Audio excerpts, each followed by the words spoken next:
가을의 신선한 바람이 북촌 한옥마을의 좁은 골목을 따라 불며 전통 한옥의 곡선 지붕을 부드럽게 스치고 지나갔다.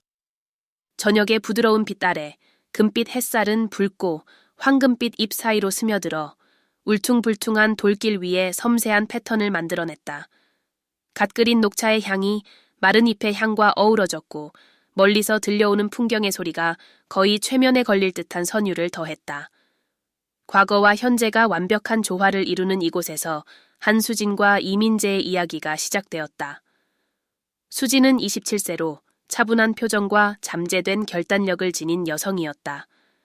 그녀의 타원형 얼굴은 실크처럼 매끄러운 검은 머리로 둘러싸여 있었으며 그녀는 간단한 나무 머리핀으로 낮게 묶은 머리를 고정시켰다.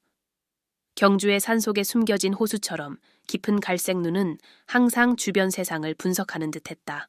예술사 교수인 그녀는 서울의 박물관에서 준비 중인 전시를 위해 전통 건축 요소를 연구하기 위해 북촌을 방문했다. 한편 민재는 말수가 적었지만 강렬한 존재감을 지닌 남성이었다. 뚜렷한 턱선과 짙은 눈썹으로 이루어진 그의 강한 외모는 온화한 눈빛과 대조를 이루었다. 그는 연한 리넨 셔츠와 면바지를 입은 간소한 차림으로 예술 복원가로 일하며 수세기의 역사를 지닌 유물을 되살리는 재능을 가지고 있었다. 그는 북촌의 한 작은 불교 사원을 복원하는 일을 맡아 마을 한가운데에서 작업 중이었다. 수지는 기하학적 패턴으로 장식된 한옥문을 관찰하던 중 처음으로 민재를 보았다. 그는 등을 돌린 채 임시로 만들어진 작업대 옆에 쪼그리고 앉아 오래된 나무 조각을 살펴보고 있었다. 그의 집중력은 거의 손에 잡힐 듯했다. 그가 손에 든 망치와 끌은 마치 그의 손의 연장처럼 보였다. 호기심이 생긴 수지는 천천히 다가가며 그를 방해하지 않으려 조심했다. 죄송합니다. 방해가 되지 않길 바랍니다. 그녀는 존중 어린 어조로 말하며 살짝 허리를 숙였다. 이 패턴은 조선시대 것이 맞죠. 민재는 그녀의 존재에 놀라 눈을 들었다. 잠시 동안 그는 그녀를 주의 깊게 살펴보며 말없이 있었다. 마침내 그는 고개를 끄덕였다. 맞습니다. 안목이 좋으시네요. 그의 목소리는 낮고 거의 속삭임 같았지만 신뢰를 불러일으키는 단단함이 있었다. 수지는 미소 지었다. 그의 말투에는 뭔가 안심이 되는 느낌이 있었다. 마치 각각의 단어가 신중히 선택된 것처럼 느껴졌다. 두 사람의 대화는 자연스럽게 이어졌고 그녀는 복원 과정에 대해 질문하며 그는 차근차근 기술적인 세부 사항들을 설명했다. 햇살이 점차 사라지며 하늘을 주황빛과 보랏빛으로 물들일 때쯤 그들은 대화에 깊이 빠져 시간이 흐르는 것도 알아채지 못했다. 그날 밤 운명은 그들을 더욱 가까이 끌어당겼다. 둘은 같은 게스트하우스에 머물고 있었는데 이는 한 할머니인 김 여사가 운영하는 매력적인 한옥이었다. 종이등불로 밝혀진 중앙마당에 들어섰을 때 수지는 무화과나무 아래에 앉아 막걸리 한 사발을 들고 있는 민재를 발견했다. 그는 가볍게 고개를 끄덕이며 그녀를 맞았고 놀랍게도 그녀에게 자리를 권했다. 막걸리 한잔 하시겠어요? 그는 발효된 쌀로 만든 전통 음료를 가리키며 말했다.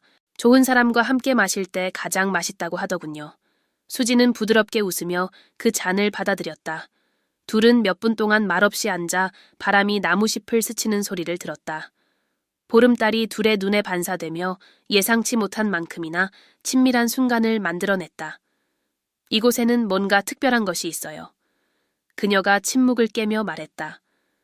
마치 시간이 더 느리게 흐르는 것 같아요. 아마도 이곳에선 과거가 여전히 숨쉬고 있어서겠죠. 그는 달을 바라보며 답했다. 그래서 제 일을 선택했어요. 잃어버린 것을 복원하는 것은 인간성의 일부를 되돌려주는 것과 같거든요. 민재의 말에는 무언가 무게감이 느껴졌는데 마치 개인적인 이야기를 담고 있는 듯했다. 수지는 그가 쉽게 공유하고 싶어 하지 않는 어떤 슬픔의 그림자를 느꼈지만 그를 재촉하기보다는 그가 필요로 하는 공간을 존중하며 고개를 끄덕였다. 그 후 며칠 동안 그들은 자연스럽게 함께 시간을 보냈다. 아침에는 북촌의 골목길을 함께 걸으며 현지 시장과 숨겨진 사원들을 탐험했다. 민재는 수진을 관광객들이 잘 모르는 장소들, 예를 들어 한강이 멀리서 구불구불하게 보이는 전망대로 안내했다. 그 대가로 그녀는 그가 발견한 각각의 건축적 요소의 상징성에 대한 이야기를 들려주며 그를 매료시켰다. 어느 오후 서울의 조계사를 방문했을 때 공의 울림이 공기를 가르며 승려들의 기도 소리와 섞여 퍼졌다. 나무에 매달린 형형색색의 등불이 부드럽게 흔들렸고 향의 향기가 주변을 채웠다. 수지는 눈을 감고 깊게 숨을 들이쉬었다.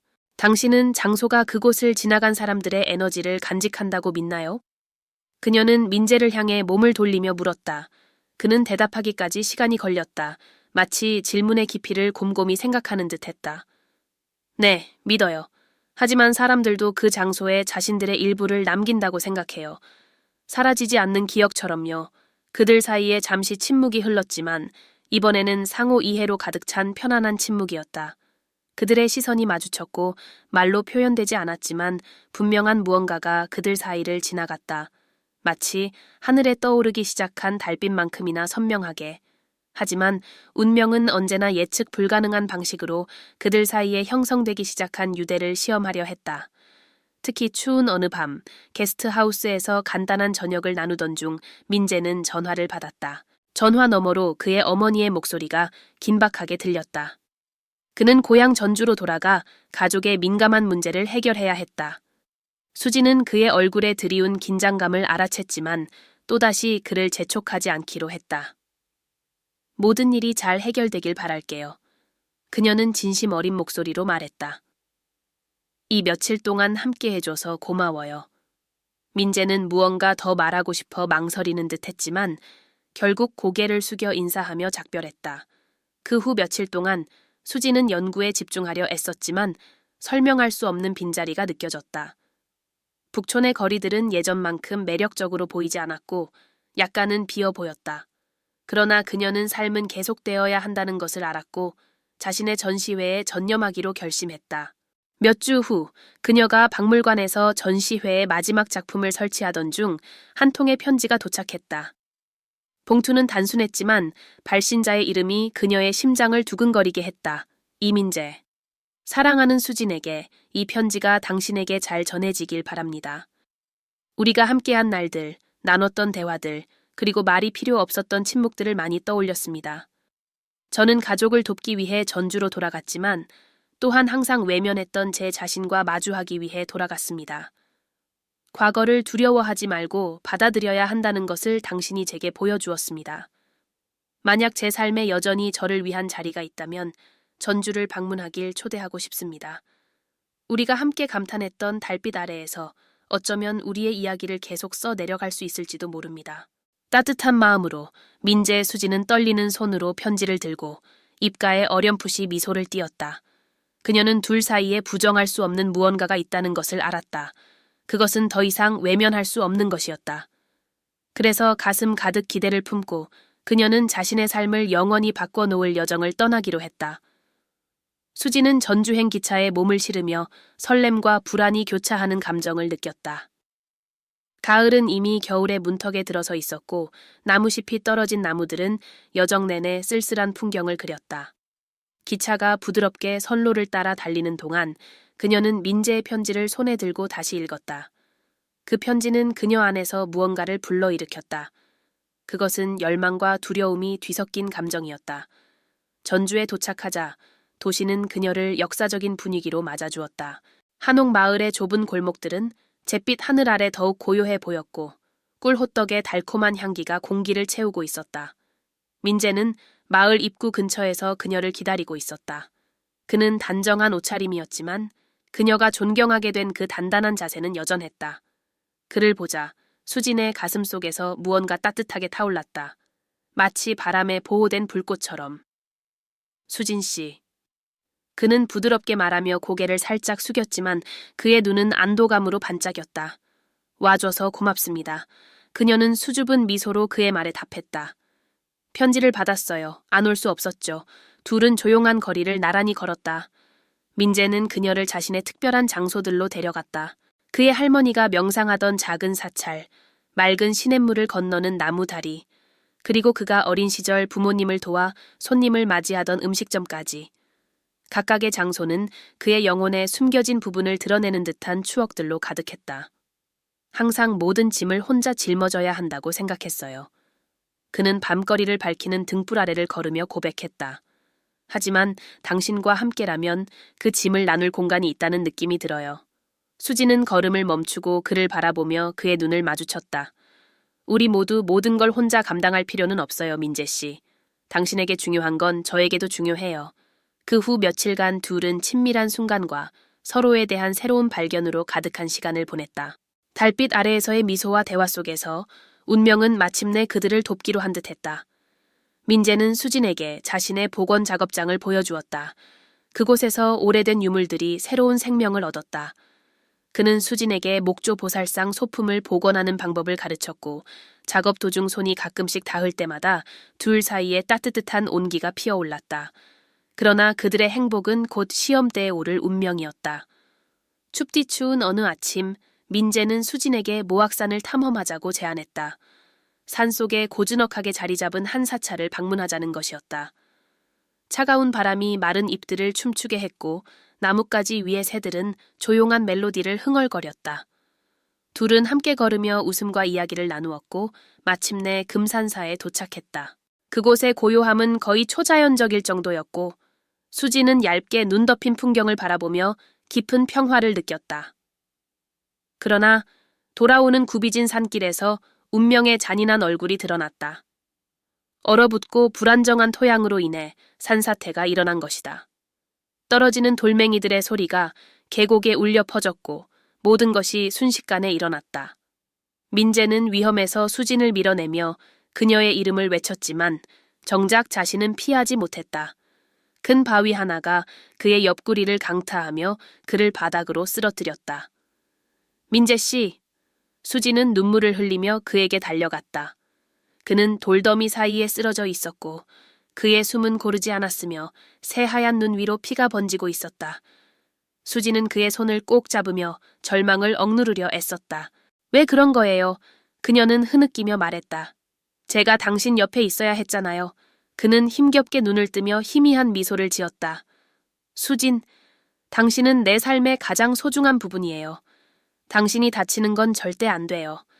그녀는 그의 이마에 이마를 맞대며 자신의 힘을 그에게 전하려는 듯 속삭였다. 그런 말 하지 말아요. 우린 여기서 나갈 거예요. 우린 괜찮을 거예요. 그러나 둘 다 진실을 알고 있었다. 민재는 떨리는 손으로 그녀의 얼굴을 어루만졌다. 달이, 오늘 보름달이 떴네요. 그는 속삭였다. 당신 혼자서 아무것도 하지 않겠다고 약속했잖아요. 기억하죠? 수지는 통제할 수 없이 흐느꼈지만 고개를 끄덕이며 그를 더욱 강하게 붙잡았다. 약속할게요. 하지만 날 떠나지 말아요. 그는 마지막 숨을 내쉬며 눈을 감았고 그의 손은 그녀의 손에서 힘없이 풀려났다. 수진의 가슴은 이루 말할 수 없는 고통으로 가득 찼다. 아무 말로도 설명할 수 없는 공허함이었다. 보름달 아래 그녀는 그를 꼭 안은 채 산의 침묵 속에서 그녀의 상시를 외쳤다. 몇 달 후 수지는 서울의 박물관에서 자신의 전시회를 열었다. 달빛 아래의 비밀이라는 제목의 이 컬렉션은 과거와 현재, 상실과 사랑에 대한 헌사였다. 전시회의 중앙에는 민재가 그녀에게 복원 방법을 가르쳐준 나무 보살상이 놓여 있었다. 그 옆에는 사찰에서 그가 했던 말을 새긴 작은 명판이 있었다. 과거는 두려워하는 것이 아니라 받아들여야 합니다. 그 안에서 우리의 미래를 만드는 조각들을 발견할 수 있으니까요. 부드러운 빛으로 비춰진 전시 공간에서 수지는 익숙한 따스함을 느꼈다. 민재는 떠났지만 그는 그녀의 모든 기억 속에서, 그녀가 선보이는 모든 작품 속에서 살아있었다. 침묵 속에서 태어난 그 사랑은 이제 달빛 아래 영원히 빛났다. 마치 그녀의 가슴 속에 영원히 간직된 비밀처럼